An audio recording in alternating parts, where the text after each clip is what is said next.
Mark Henry. Is everybody ready? I'm Mark Henry. I am the County Judge of Galveston County, Texas. I'm the Chief Elected Official in Galveston County. We are unfortunately all here today because of a tragic event that occurred this morning at Santa Fe High School. Fortunately for us, we did have a rapid response from a lot of state and U.S. leaders that are down here now. We've spent a little bit of time briefing Governor, Lieutenant Governor, Senator Cruz, and other elected officials on the events that happened this morning.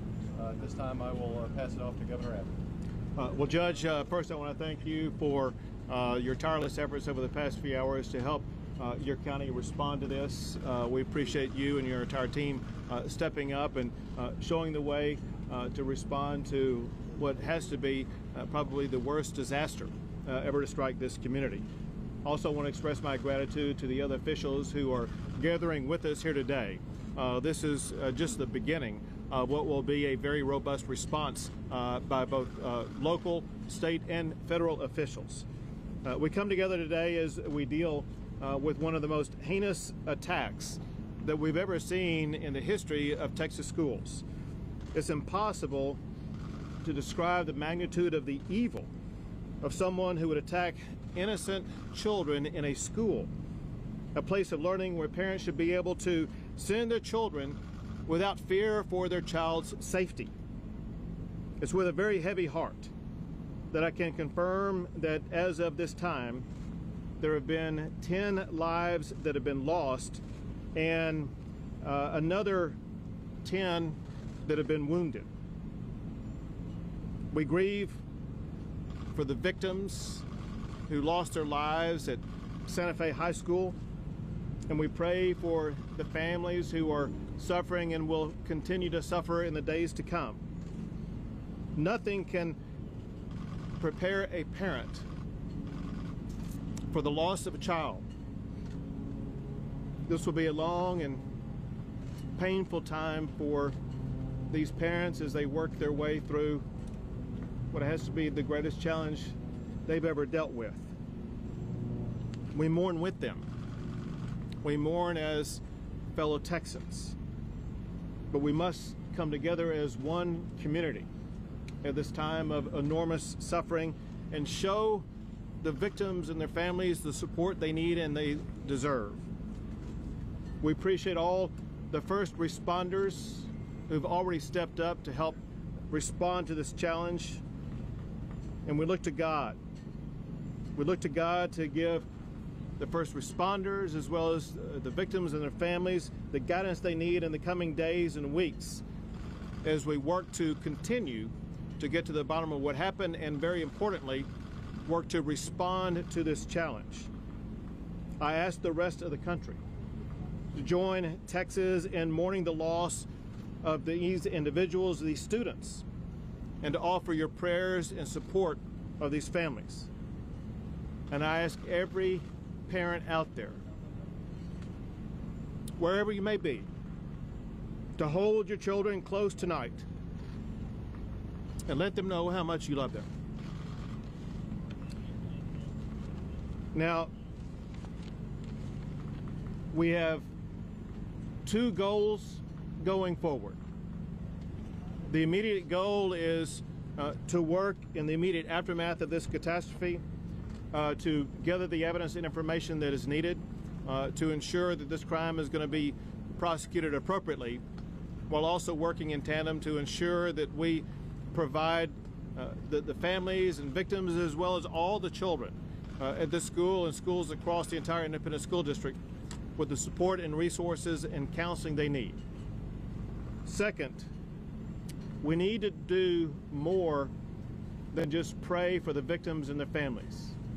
It's time in Texas that we take action to step up and make sure this tragedy is never repeated ever again in the history of the state of Texas. So, beginning immediately, I'm going to be working with members of the Texas legislature, but also members of our communities across the entire state of Texas to begin with roundtable discussions beginning next week, where we will assemble all stakeholders to begin to work immediately on swift solutions to prevent tragedies like this from ever happening again. We want to hear from parents. We want to hear from students. We want to hear from educators. We want to hear from concerned citizens. We want to hear from those who hold the Second Amendment right in high esteem. We want to hear from everybody who has an interest in what has happened today, so we can work together on putting together laws that will protect Second Amendment rights, but at the same time ensure that our communities and especially our schools are safer places. These include things like speeding background checks. They also include strategies to keep guns out of the hands of those who pose an immediate danger to others. They include providing more resources to our schools to make sure that they have the safety personnel who can help protect their schools. It also means providing resources to address the mental health issues behind gun violence with a focus to reduce gun violence. It also means perhaps expanding a program that we've seen work effectively in the Lubbock Independent School District, where they have ways of measuring mental health challenges of students and being able to identify those who may pose a risk, and looking to deploy those strategies in school districts across the state of Texas. Listen, the fact of the matter is, in the fog of the aftermath of a catastrophe like this, the answers are not always immediate, but the answers will come by us working together. Now, that said, I do want to cover some of the details of where we stand right now, understanding that we will be providing updates later. I mentioned those who have been identified as being deceased and wounded, and we will provide an update on that later on. We are still, law enforcement is still in the process of undertaking both searches and investigation of the entire scene, as well as other locations. They have warrants out concerning the person who was responsible for the shooting, and they include warrants to search 2 residences.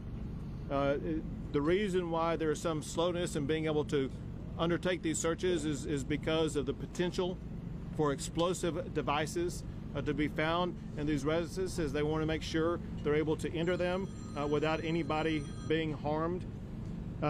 One reason why there is concern about explosive devices is that various different kinds of explosive devices have already been detected.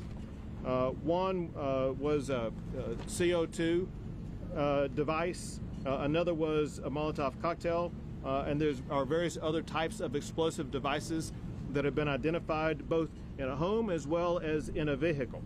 There's also a search warrant out for the vehicle of the shooter, but again, care and caution is being undertaken to make sure that entry is not made into that vehicle in a way that could pose harm to the people who are trying to enter into it. We also know information already that the shooter has information contained in journals on his computer and his cell phone that he said that not only did he want to commit the shooting, but he wanted to commit suicide after the shooting. As you probably know, he gave himself up and admitted at the time that he didn't have the courage to commit the suicide, that he wanted to take his own life earlier. He is currently at the Santa Fe Police Department. The Santa Fe Police Department is working in collaboration on this investigation with the FBI, with the Texas Department of Public Safety, with the ATF, with the Galveston Police Department, as well as the Galveston County Sheriff's Office. This is something that will be handled collaboratively by both federal and state prosecutors. So you'll know there are 1 or 2 other people of interest that are going to be and are currently being interviewed. One is a person who was at the scene, and we cannot definitively say whether or not this is a person who may have had some level of involvement in the crime. There was just some suspicious reactions on the part of this person that we want to make sure that this person is adequately investigated. And then separate from that, there is another person where we have certain information that we want to make sure this other person is going to be fully interviewed to see if there's information to be gleaned from this other person who at this time will not be identified. As you probably have heard, the weapons used in this attack, there are two weapons. One was a shotgun, and the other is a .38 revolver. Neither of these weapons were owned or legally possessed by the shooter. It's my information that both of these weapons were obtained by the shooter from his father. It's my information at this time that the father legally owned these weapons. I have no information at this time whether or not the father was aware that his son had taken these weapons from the father. I do want to thank all of the multitude of law enforcement agencies that have been involved in this process. They include the Santa Fe Police Department, Galveston Sheriff's Office, Texas Department of Public Safety, League City Police Department, as I mentioned earlier, both the FBI as well as the ATF, the Galveston Police Department, Harris County Sheriff's Office, Texas City Police Department, Pearland Police Department, and Houston Metro Police Department. And two things we're working on as we speak. One is to make sure that parents are going to be notified as swiftly as possible. One thing that depends upon is how swiftly the crime scene is going to be able to be dealt with the concern being that for the potential of explosive devices on the crime scene. I think that's something that can be worked out here in a very short period of time. Second, very importantly, is the necessity of providing counseling to everybody involved. Certainly counseling for the families, for any living victim, but for all of the students at the school, and I would say any student in the entire independent school district. I know that resources are being provided by the county for that. They are also being provided by the state, and we will have whatever amount of counselors the school district needs. I've had the opportunity to visit with the superintendent of the school district, who's been quite helpful both in the investigation but also in the response, and I thank her for her leadership in this effort. Also, as you've heard, I have received phone calls from the President, the Vice President, the Secretary of Homeland Security, as well as the Secretary of Education. All have pledged whatever support Texas needs in order to be able to adequately respond to this. Now, one of the people helping us respond to it is one of the senators from the state of Texas to the federal government, and that is Ted Cruz, who at this time will take the mic. Thank you, Governor. Thank you for your strong leadership of the state, particularly in times of crisis. Once again, Texas has seen the face of evil. What happened this morning here in Santa Fe defies words. The agony, the hell that parents, that this community is going through is unimaginable. Every one of us that's a parent that sends our sons or daughters off to school in the morning, to have this horror greet them. This community is grieving mightily, and the entire state of Texas, the entire country is grieving along with these parents, grieving along with these students. There have been too damn many of these. Texas has seen too many of these. We've seen deranged murderers, whether this morning here, whether a deranged bomber in Austin murdering innocent people, or whether 6 months ago in Sutherland Springs, another evil criminal murdering innocent people. 2 weeks ago, I was back in Sutherland Springs at the dedication, the rededication of that church on the 6-month anniversary of that horrific crime, and the word of encouragement that I would give to the people of Santa Fe as you deal with this unimaginable grief is that in the wake of this horror, that community and this community came together, leaned on each other, stood side by side with each other, cried on each other's shoulders, held each other, prayed for each other, helped each other stand up. And I can tell you, in Sutherland Springs, 6 months after the horror, there was hope and joy. There was grief and mourning and loss, but there was also hope and joy. I'll tell the people of Santa Fe, you are right now being lifted up at this instant in prayers by millions of people across Texas, across the country, and across the world. And in the public policy arena, we need to be doing everything humanly possible to stop this from ever happening again, to stop violent criminals, to stop them from getting firearms, to stop them from getting access to schools, to incarcerate them when they try to illegally purchase firearms. In the days ahead, we'll discover more about this particular shooter, about what red flags, what warning signs there may have been or there may not have been. And I'm sure we'll have a robust conversation about what more could have been done to prevent this horrible atrocity. But Texas, as a state, will make it through this. This community, Santa Fe, will make it through this, leaning on each other, praying for each other, standing with each other. We will make it through this. And we thank the incredible heroes that we saw today, those in law enforcement that rushed into harm's way, teachers, students. We know that we are going to hear the bravery that manifested in the face of evil. Bravery that we know was done, at least in some instances, at great cost and great sacrifice, including the sacrifice of people's own lives. And so we celebrate that bravery, that courage. At the same time, we grieve the horror of this mass murder. With that, I'd like to recognize our Lieutenant Governor, Dan Patrick. Thank you, Senator. Once again, thank you to law enforcement, and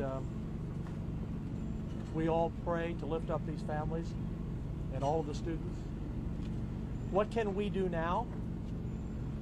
One, if you're a parent and you own guns, lock your guns safely away.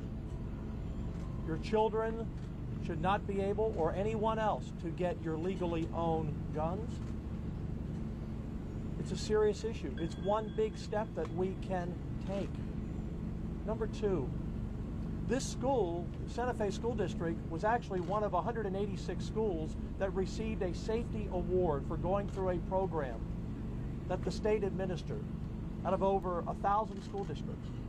Dr. Wall and her staff had done everything that they could to protect these students. There were 2 officers assigned to this school, plus a roving officer. The chief was on his way to the school when the first shots were fired. In fact, it was the chief who was able, we understand, to pull back the one officer when he was shot, to pull him to safety and return fire.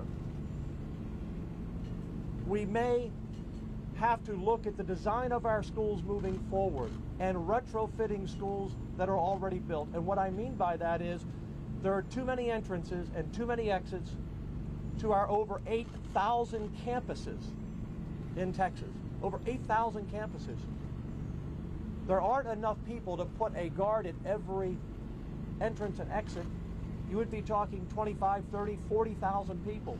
But if we can protect a large office building or a courthouse or any major facility, maybe we need to look at limiting the entrance and the exits into our schools so that we can have law enforcement looking at the people who come in 1 or 2 entrances.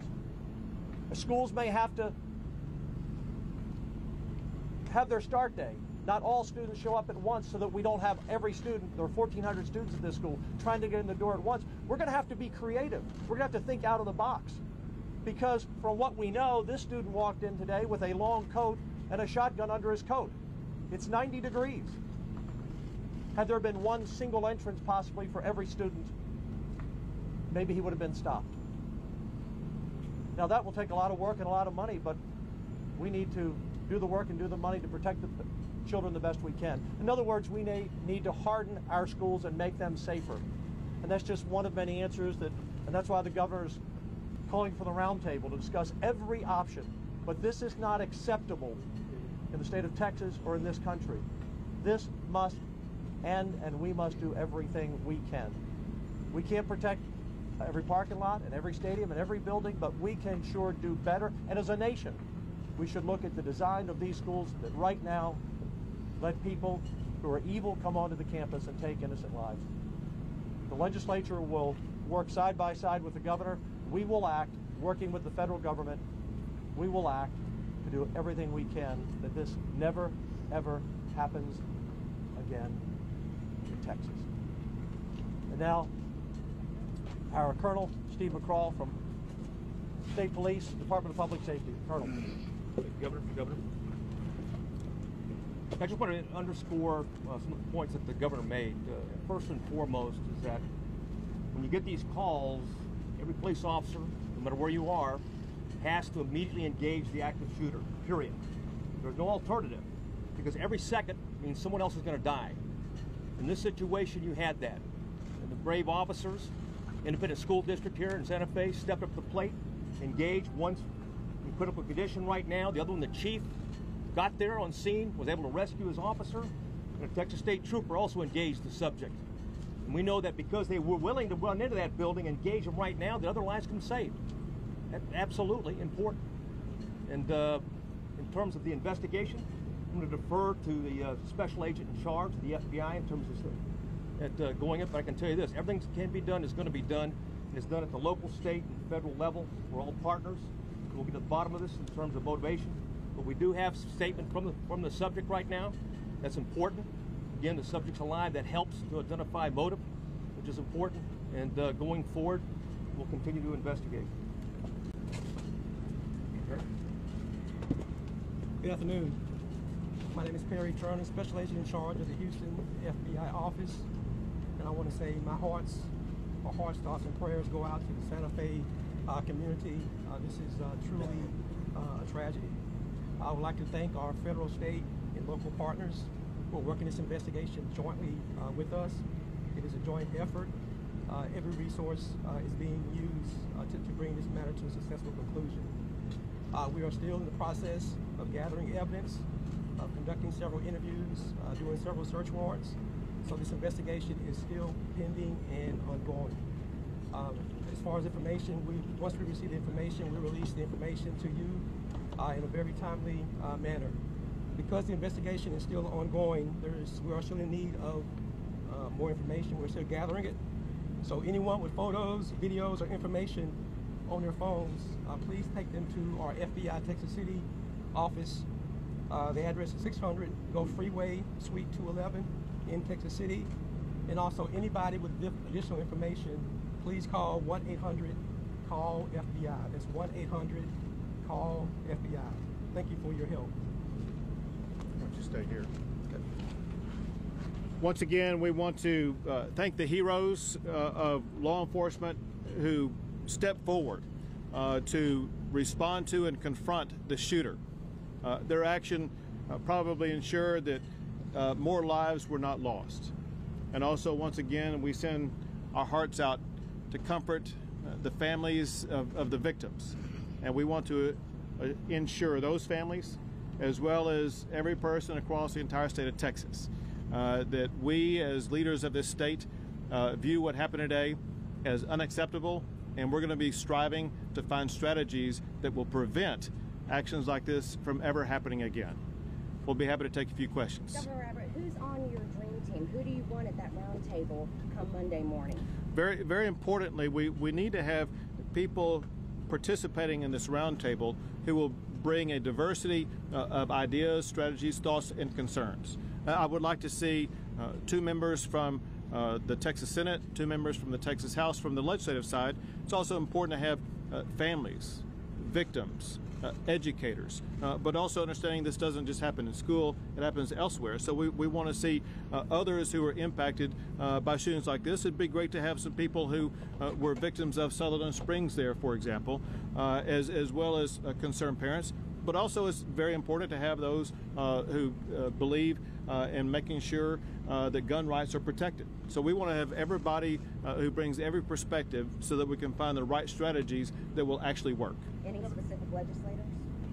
That will be up for the Lieutenant Governor to decide and for the Speaker to decide for their respective bodies. Governor, legislatively, if you could propose something right now, what would it be? Interestingly, I had prepared a policy paper that I was going to be rolling out next week addressing gun safety in the state of Texas.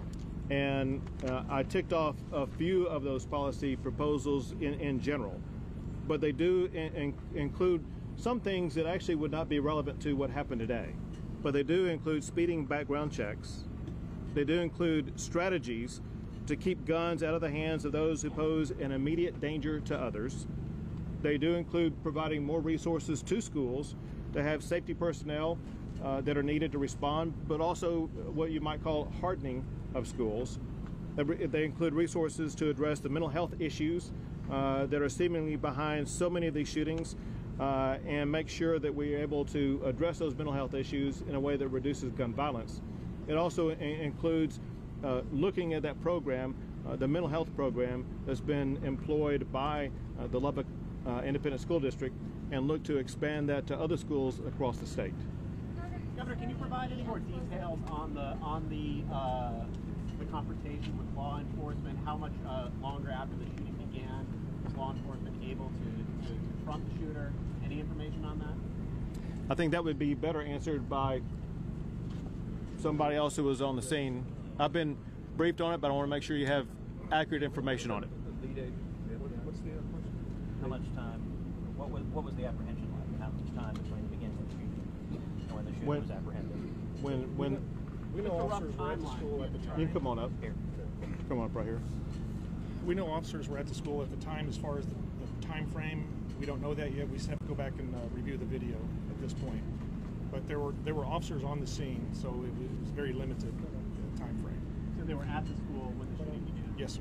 Now, let me tell you two things about that. First, the safety plan by this particular school and school district is to have 2 ISD officers on campus. Those 2 officers were on campus at the time and were able to confront the shooter early on in the process.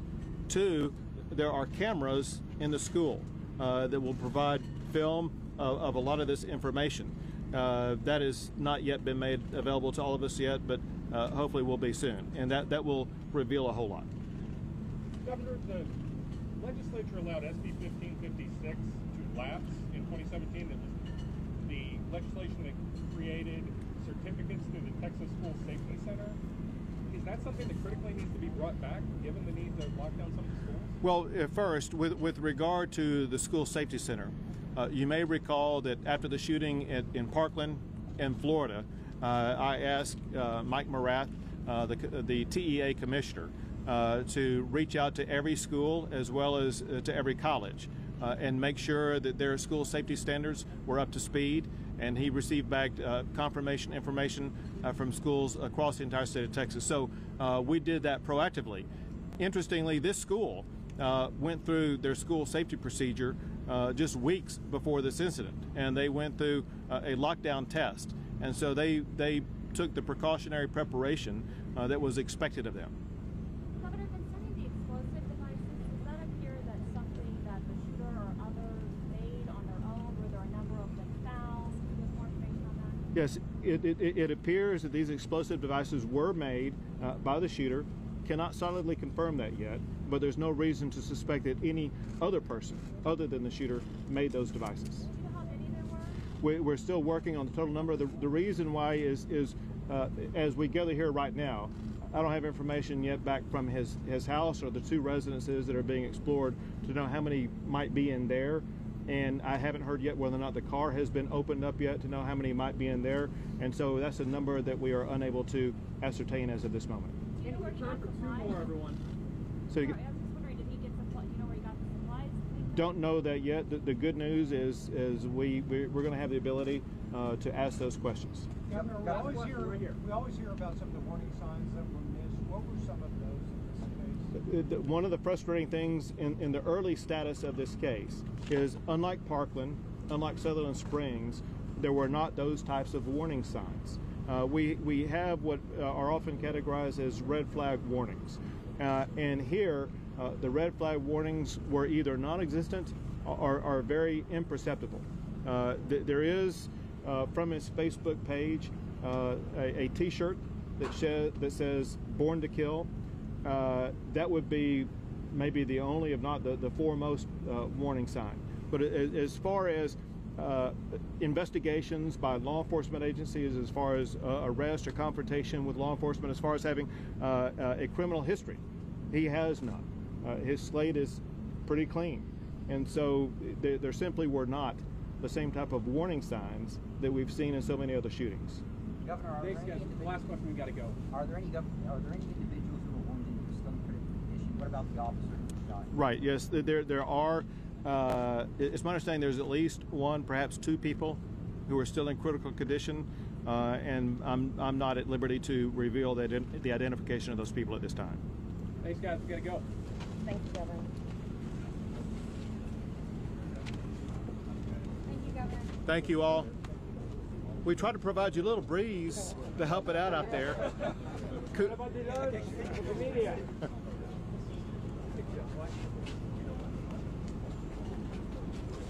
Any additional information regarding the criminal investigation will now come from the FBI Houston Field Office Twitter account. That's at FBI Houston. We do not plan to have any more media availabilities, but any additional information regarding the criminal investigation will now come from at FBI Houston on Twitter. Thank you, guys. Will there be another Will the school district There's no planned one for now, but that'll all be updated on Twitter. Yep. Thank you, guys. I cannot make that comment.